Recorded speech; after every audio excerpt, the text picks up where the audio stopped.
Oke, noted. Wah, saya dapat insight baru nih Kak. Jadi sebenarnya memang Eropa tuh bukan cuma impor dari Indonesia, mereka juga impor dari Afrika dan Afrika juga jauh jaraknya, butuh waktu yang sangat lama dan Ya, ditambah lagi itu kan pasti pakai shipping ya Kak Felix ya. Itu lagi pasti ada pasti, bahan pasti, baku, kena pasti. dampak dari bahan bakar minyak dan lain sebagainya. Benar. Oke sih Kak Felix, mungkin kalau dari saya pertanyaan Dino sudah mungkin terakhir sih Kak Felix ya seperti biasa. Kalau Kak Felix sendiri sih di antara komoditi yang Kak Felix benar-benar stock picking yang Kak Felix saranin yang mana nih Kak Felix bisa tanya dengan alasannya Kak? Iya, memang kalau misal kita bicara stock picking ya, kalau misal kita bicara stock picking di sektor saham saham komoditas, maka sebenarnya kita akan melihat bagaimana pergerakan dari harga komoditas secara umum ya KTV-nya. Dan kalau misal kita lihat, memang yang misal dalam 1 minggu terakhir lah harga batu bara ini masih merupakan komoditas yang paling solid ya di antara komoditas lainnya. Dan kalau misalnya dari situ, maka ini akan bersaransi pada peningkatan harga jual batu bara dari emiten-emiten yang ada di Indonesia.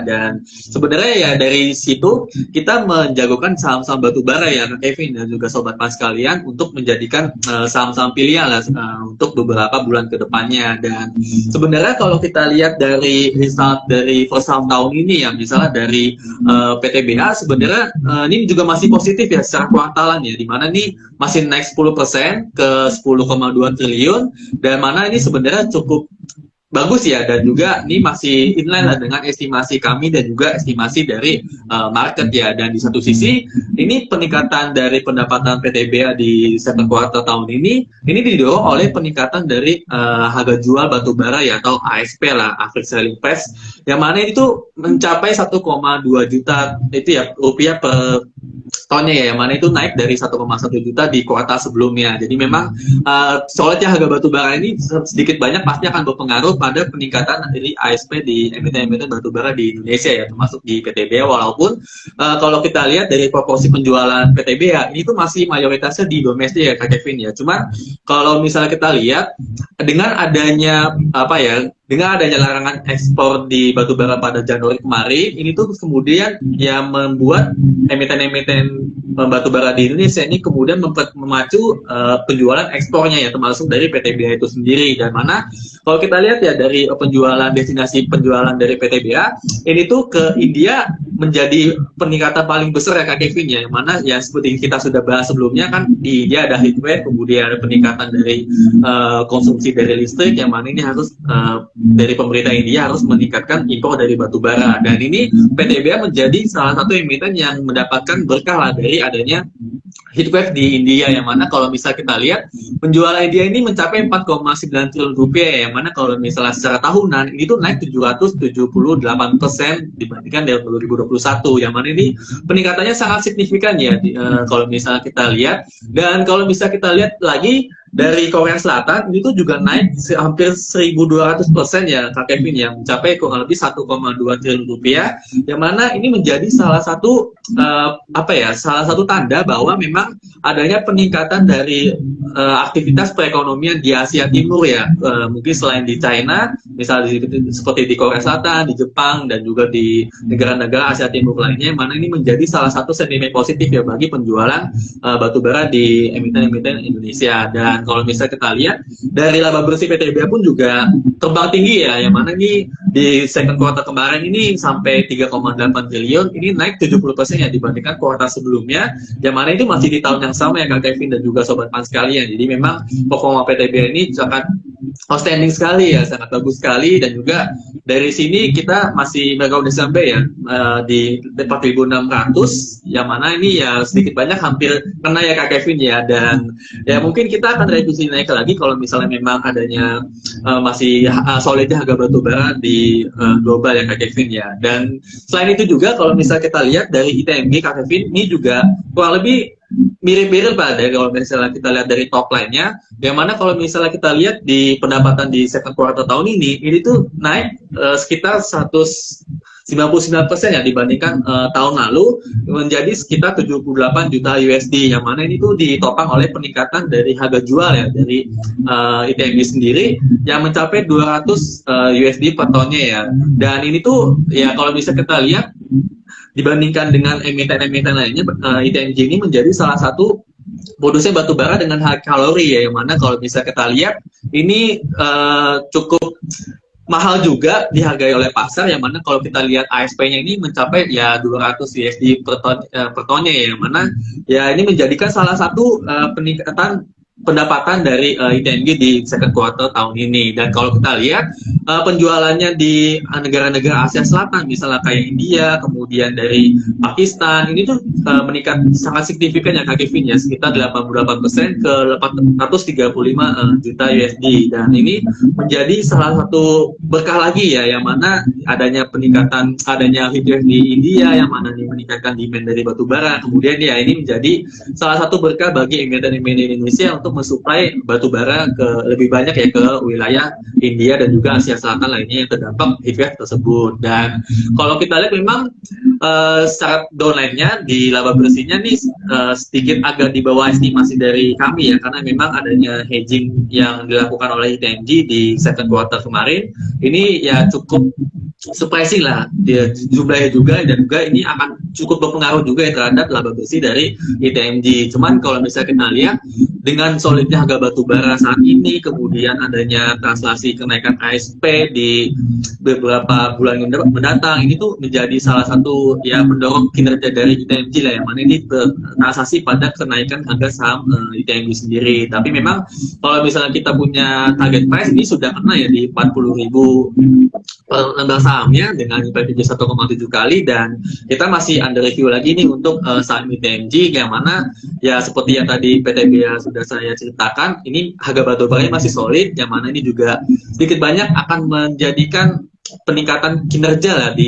bagi ITMG dan juga emiten batu bara lainnya di beberapa kuartal mendatang. Dan di satu sisi kita juga ekspektasinya ada peningkatan penjualan dan juga peningkatan produksi ya Kak Kevin ya, karena memang adanya cuaca yang sedikit banyak lebih kering lah dibandingkan di awal tahun ini, yang mana ya ini juga menjadikan salah satu pendorong dari peningkatan pendapatan dari perseroan itu sendiri Kak Kevin. Oke, menarik sih Kak Felix. Jadi mungkin saat ini kalau dari segi stock picking Kak Felix masih cenderung menjagokan sektor coal ya, batu bara ya, which is itu ITMG dan PTBA. Saya juga sih tadi barusan cek-cek nih Kak. Jadi sebenarnya kalau dari segi valuasi mereka berdua nih valuasinya masih murah sebenarnya. Jadi kalau dilihat kayak PTBA dia udah 43.000.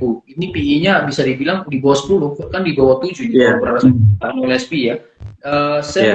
Tinggal juga nih Kak. Jadi yang menurut saya istilahnya kalau istilahnya orang value biasa bilang margin of safety-nya cukup tinggi nih. Meskipun harganya udah di ribuan bahkan di puluhan ribuan ya, maksudnya PI-nya masih di bawah 10. Maksudnya ini saya pribadi ya, mungkin kalau saya seorang investor, menurut saya ini bisa dibilang bargain sih kalau menurut saya sih.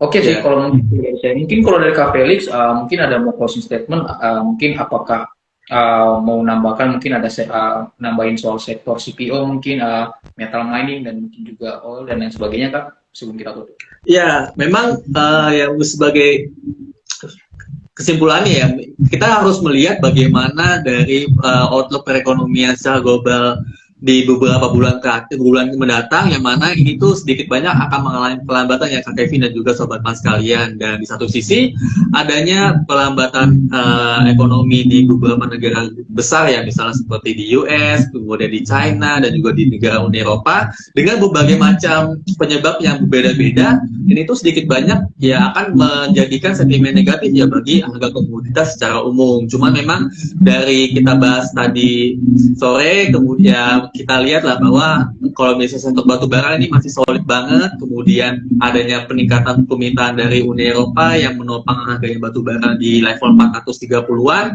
ini menjadi salah satu sektor yang cukup menarik ya dibandingkan sektor lainnya misalnya seperti ya oil and gas, kemudian metal mining dan CPO ya. Dan di satu sisi kalau kita lihat memang dari metal mining ya, mungkin ini sedikit dibahas ya Kak Kevin ya, dimana ini related banget sama kondisi di China, dimana kalau di China kan ini menjadi konsumen metal mining yang bisa dari nikel, kemudian tembaga, kemudian timah terbesar di dunia. Jadi memang kita bagaimanapun harus melihat ya bagaimana kebijakan dari Zero Covid policy di China, yang mana ini kemudian ya sedikit banyak akan menjadikan beberapa kota di China ini harus di lockdown ya Kak Kevin ya, karena ini ya kebijakan dari pemerintah sana ya nggak mau adanya kasus COVID-19 di wilayah China tersebut. Dan namun di satu sisi para pelaku pasar komoditas ini memandang negatif ya dari kebijakan Zero Covid policy di China,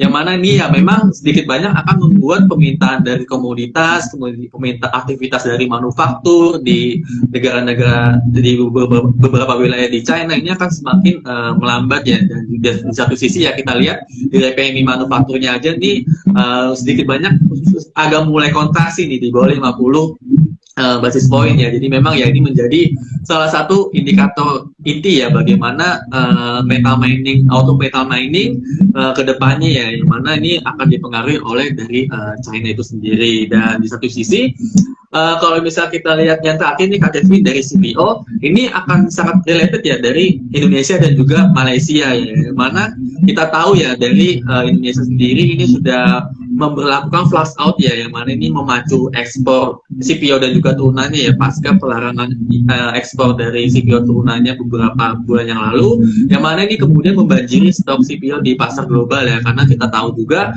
Malaysia ini produksinya juga lumayan tumbuh karena memang ini sudah mulai longgar juga mobilitasnya, dan juga adanya dari peningkatan tenaga kerja ya dari Indonesia yang sudah mulai masuk ke Malaysia. Dan di satu sisi memang CPO ini cukup harganya cukup slowing down ya. Kalau misalnya kita lihat dari weekly ini tuh masih melemah sekitar 10%. Kalau misalnya dari secara tahunan ini hampir 20% ya Kak Kevin ya. Jadi memang ini penyebabnya ya memang ya tadi ya seperti adanya kebijakan flash out dari pemerintah Indonesia, dan di satu sisi juga ini adanya shifting demand nih dari India nih Kak Kevin ya, dimana kan beberapa bulan lalu kan India sih sempat ini kan India kan menjadi salah satu pembeli dari CPO terbesar di dunia Kak Kevin ya. Dan di satu sisi Indonesia ini ban ekspor, kemudian India ini nggak bisa dapat CPO, dan di satu sisi permintaan dari CPO India ke Malaysia ini nggak bisa dipenuhi lah secara umum. Dan oleh karena itu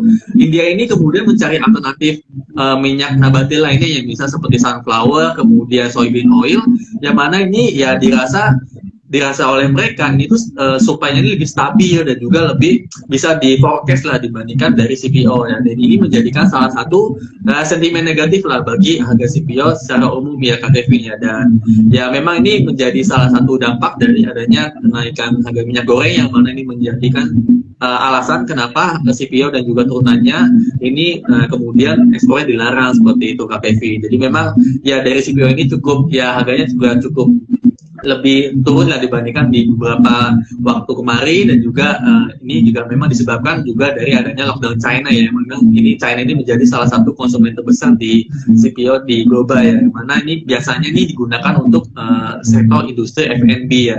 Ya kita tahu lah ketika memang adanya lockdown, industri F&B kan ya nggak bisa 100% jalan lah, karena memang mobilitasnya nih agak dibatasi, dan juga aktivitas masyarakat di luar rumah ini juga ya relatif terbatas lah, ataupun relatif lebih strict lah dibandingkan sebelumnya. Mungkin itu sedikit banyak ya outlook dari sektor CPO dan juga sektor metal mining. Dan sebagai penutup nih Kak Kevin, sebenarnya kita harus melihat ya bagaimana tensi geopolitik ya antara negara-negara besar, misalnya seperti Rusia melawan negara-negara dari Uni Eropa plus dari Amerika Serikat. Karena bagaimanapun juga Rusia ini menjadi salah satu big player lah dari komoditas-komoditas global, dan juga ini menjadi salah satu negara yang sangat berpengaruh lah terhadap harga komoditas secara umum. Dan di satu sisi dari adanya kebijakan-kebijakan politik yang sebenarnya ini nggak bisa kita prediksikan, maka ini kurang lebih akan menjadikan harga komoditas ini cukup fluktuatif ya. Selain karena adanya pelemahan permintaan dari negara-negara besar yang mana nih yang berdampak inflasi tinggi akibat adanya kenaikan suku bunga acuan dari bank sentral di beberapa negara yang besar ya, misalnya seperti Amerika Serikat, Uni Eropa, dan juga yang mungkin Kanada ya salah satunya paling baru. Dan mungkin kurang lebih seperti itu ya Kak Kevin ya, dan juga sobat pas sekalian terkait topik bisnis chip corner pada sore hari ini.